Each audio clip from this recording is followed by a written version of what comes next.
Александар Палас питаат пари за да се прехранат. Кажи ми што правиш овдека? Просам. Просиш? Да. Со кого си? Сама? Со мајка. Со мајка ти? Со татко ми. На што ги трошите паричките после тоа? Залеп.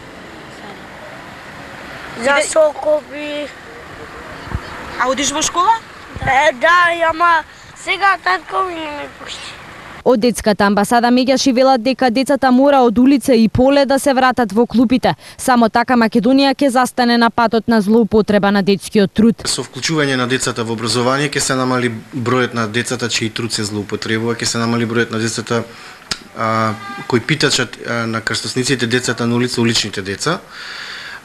Едно дете на училиште, едно дете помалку на улица. Но малку е сменето во последните години во поглед на заштитата на децата од злоупотребата на нивниот труд. Во Министерството за труд и социјала велат дека се што можат тие да направат е да ги регистрираат овие деца и да ги испратат во дневните центри. Такви прифатилишта во Скопје има 4.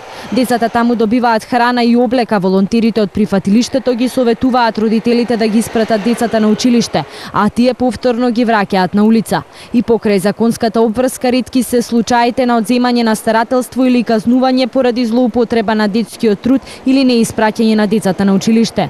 На секој меѓународен ден против злоупотреба на детскиот труд каков што е денешниот, само се констатира истата ситуација.